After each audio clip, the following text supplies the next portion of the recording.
ദുരിതമയമായ സാഹചര്യത്തിലൂടെയാണ് പ്രിയതാരം രേണു സുധി കടന്നു പോകുന്നത്. അർബുദരോഗം സ്ഥിരീകരിച്ച് രേണു ചികിത്സയുടെ ഭാഗമായുള്ള കീമോതെറാപ്പിക്ക് ശേഷം അതീവ ഗുരുതരാവസ്ഥയിലാണ്. ശാരീരികമായി വലിയ വേദനകൾക്കുമപ്പുറം എഴുന്നേറ്റിരിക്കാൻ പോലും കഴിയാത്ത തളർച്ചയിലാണ് അവർ. ചികിത്സാവേളയിലുണ്ടായ ശാരീരിക അസ്വസ്ഥതകളെ തുടർന്ന് ഐസിയുയിലേക്ക് മാറ്റേണ്ടി വന്ന വാർത്ത ആരാധകരെ ഒന്നടങ്കം വേദനിപ്പിച്ചിരുന്നു. എന്നാൽ ശാരീരിക വേദനകൾക്കിടയിലും രേണുവിന്റെ മനസ്സിനെ വല്ലാതെ ഉലയ്ക്കുന്ന മറ്റൊരു സങ്കടം കൂടിയുണ്ട്. അത് തന്റെ വളർത്തുമകനായ കിച്ചുവിനെ കുറിച്ചാണ്. രോഗം സ്ഥിരീകരിച്ചതു മുതൽ കേരളത്തിന്റെ പല ഭാഗങ്ങളിൽ നിന്നും സ്നേഹത്തോടുകൂടിയും കരുതലോടെയും നിരവധി ആളുകൾ രേണുവിനെ കാണാനും സഹായങ്ങൾ ചെയ്യാനും എത്തുന്നുണ്ട്. അണുബാധ ഒഴിവാക്കാൻ മാസ്ക് ധരിച്ച് വാതിലിന് പുറത്തുനിന്ന് കണ്ട് ആശ്വാസം പകർന്നു മടങ്ങുന്ന ആ സ്നേഹനിധികളായ മനുഷ്യരെക്കുറിച്ചെല്ലാം രേണു വാചാലയാകുന്നുണ്ട്. എങ്കിലും 11 വയസ്സ് മുതൽ താൻ സ്വന്തം മകനെ പോലെ സ്നേഹിച്ചു വളർത്തിയ കിച്ചു താൻ കിടപ്പിലായിട്ടും തന്നെ ഒന്ന് തിരിഞ്ഞു നോക്കുകയോ അന്വേഷിക്കുകയോ ചെയ്തില്ല എന്നത് രേണുവിനെ വല്ലാതെ തളർത്തുന്നുണ്ട്. ഇതൊരു വിവാദമാക്കാൻ താൻ ആഗ്രഹിക്കുന്നില്ലെന്നും എങ്കിലും ഒരു മകൻ തന്റെ അവസ്ഥ അറിഞ്ഞിട്ടും എത്താത്തതിലെ സങ്കടം തനിക്ക് മറച്ചു വെക്കാനാവില്ലെന്നും അവർ വിതുമ്പിക്കൊണ്ട് വ്ലോഗിലൂടെ പങ്കുവച്ചിരുന്നു. രേണുവിന്റെ ഈ തുറന്നു പറച്ചിൽ വലിയ തോതിലുള്ള ചർച്ചകൾക്കാണ് സോഷ്യൽ മീഡിയയിൽ വഴിയൊരുക്കിയിരിക്കുന്നത്. ആരാധകർ രേണുവിനെ പിന്തുണച്ചും കിച്ചുവിനെ രൂക്ഷമായി വിമർശിച്ചും രംഗത്തെത്തി.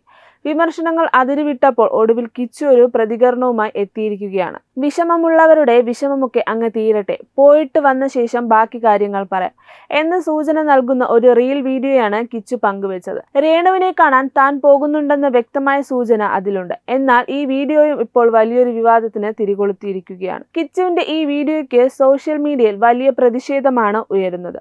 സോഷ്യൽ മീഡിയയിലെ വിമർശനങ്ങൾ ഭയന്നാണോ കിച്ചു ഈ വീഡിയോ ഇട്ടതെന്ന ചോദ്യം ഉയരുന്നുണ്ട്.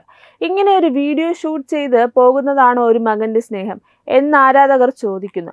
അസുഖം ബാധിച്ചു കിടക്കുന്ന ഒരാളെ കാണാൻ പോകുന്നത് ഇത്ര വലിയൊരു പബ്ലിസിറ്റി സ്റ്റണ്ട് ആക്കേണ്ടതുണ്ടോ എന്നാണ് പലരുടെയും സംശയം. ശത്രുവാണെങ്കിൽ പോലും ഇത്തരം അവസ്ഥയിൽ കാണാൻ ചെല്ലുമ്പോൾ അതിൽ ഹൃദയ നൈർമല്യം വേണമെന്നും അല്ലാതെ ആരുടെയും പരാതി തീർക്കാൻ വേണ്ടിയാകരുത് ഒരു സന്ദർശനവുമെന്ന് സോഷ്യൽ മീഡിയ ഉപദേശിക്കുന്നുണ്ട്.